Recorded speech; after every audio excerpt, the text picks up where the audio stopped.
Dear children, a very good morning to you. Welcome to YouTube channel Academia Ambala. Today I, Mrs. Madhu Singh, am going to explain lesson from Flamingo. The name of the lesson is Deep Water and it's written by William Douglas. William Douglas has given us an autobiographical account of an incident which otherwise would have changed his life. He has talked about his fear of water in this chapter and finally how he overcame it. Students, William Orwell Douglas was the longest serving justice, 36 years in United States. He was an advisor and a friend to the then President Theodore Roosevelt. This lesson is about he overcoming fear of water. He explains that how he developed fear of water and just couldn't overcome it till he realized that he was missing out on best things of life. Once he decided, he finally overcame fear through hard work, grit, and resilience. Now, how did he develop fear? He says, when he was just 3 or 4 years old, he had gone to a beach in California along with his father. And as a small child, he stood in the surf with his father, and because he was scared of the huge waves, he hung onto him. Suddenly, a strong wave knocked him down and swept over him. He was buried in the water. He couldn't breathe. He was frightened. As the wave receded, he got up, disoriented and frightened. But looking at him, his father laughed. Perhaps he had not even realized how frightened his child had been. However, the experience left him terror-stricken as he feared the strong, overpowering waves. And this is a picture of him standing by the side of the pool, debating whether he should be getting inside it or not. The second incident.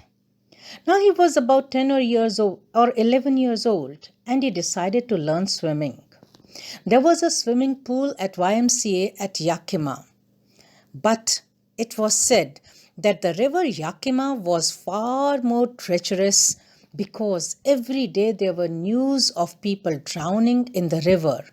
But the swimming pool at Yakima was safe, wasn't it?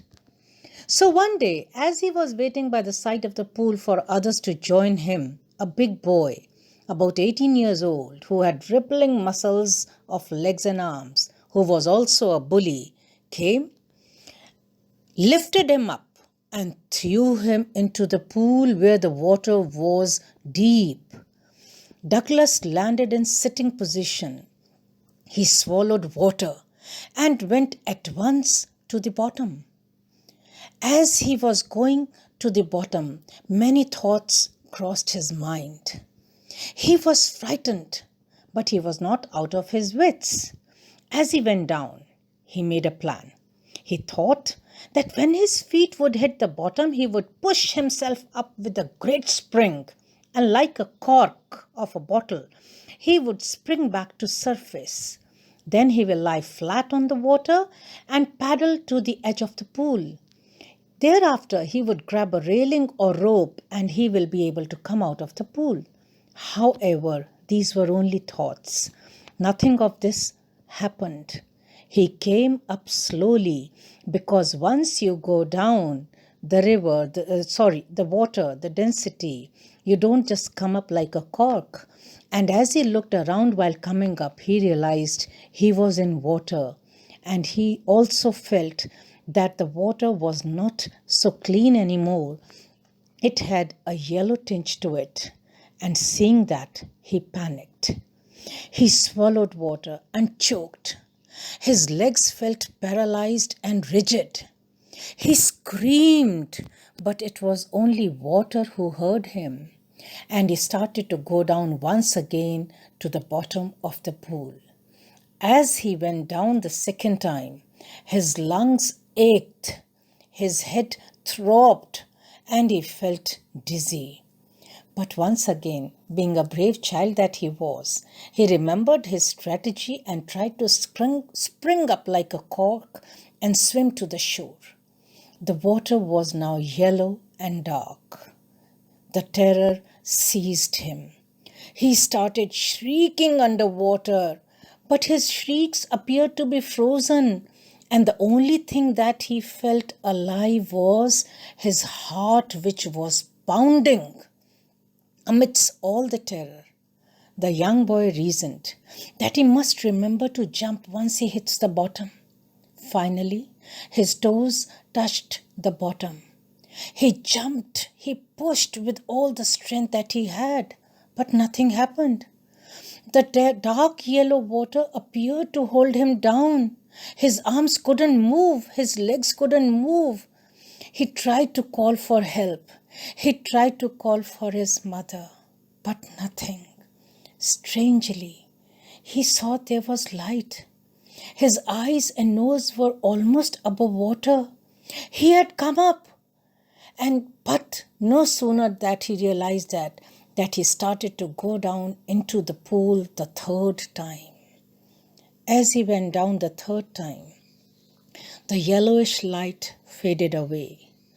All his efforts ceased. A blackness swept over his brain, and he thought, "Now I am not afraid. This is nice. I'm going to go to sleep. I have no need to jump. I am too tired to jump. I'm floating now, and there are tender arms like my mother's around me. I must go to sleep. I must go to sleep." And the curtain of life fell. Children, the next thing that he remembers is lying on his stomach by the side of the pool and vomiting. Later, as he went home, he was trembling, and he cried as he lay on his bed. He couldn't eat anything that night. He never went back to the pool because he feared water. As he grew up, he could not get over his fear of deep water. The river, the water, the pool remained a terror to him. A few years later, when he went with his friends to the water of the Cascades, he was paralyzed with fear. He couldn't go for boating, canoeing, fishing, and swimming. He decided that now is the time to overcome his fear, and he hired an instructor. Now everything went on systematically. The instructor put a belt around him. A rope was attached to the belt that went through a pulley that ran on an overhead cable. So you see, he was not free floating in the pool. Hour by hour, day after day, week by week, he swam. The terror would return, but slowly he shed part of the fear. Thus, piece by piece, he built a swimmer. The instructor taught him the technique of inhaling and exhaling. Now Douglas could swim, he could crawl stroke, and after 6 months, Douglas could swim in the pool. With the help of his instructor, as you can see in the picture, he's being helped and he's being taught the right way to swim. And of course, these are breaststrokes. As you move in, you have to keep your face out of the water to breathe in. And this is how you float on the water, which ultimately he learned. This is one of another techniques being taught by the instructor, how he can overcome the fear of water. And finally, he was a relaxed person because after 6 months, the instructor told him that Douglas, now you can swim on your own.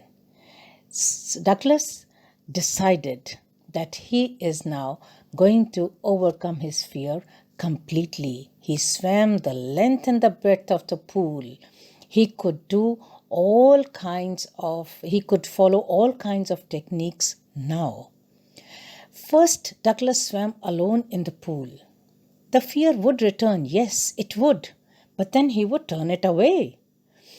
Slowly, he was not satisfied by simply swimming into the pool. So, he went to Lake Wentworth in New Hampshire. He dived and swam across the lake to Stamp Act Island. When he did that, only once did the terror return. And do you know what he did? He laughed at it and he said, "What can you do to me, Mr. Terror?" And the terror fled. It disappeared. Douglas had won. He remembered what President Roosevelt had said. All we have to fear is fear itself. It is the will to live that can overcome the sensation of dying and the terror that its fear can produce. Now, this is the beautiful Lake Wentworth, where he overcame his fear as he swam into it. Douglas, of course, having memories of swimming into the pool and later on into the lake. And that's how he overcame the biggest fear of his life. So, children, even we have some fears in our lives, but the thing is, we should keep going. We should overcome. We should face our fear. Then only we can overcome all the problems of our life. If we hide them, if we let them override us, then they will literally ride on our shoulders.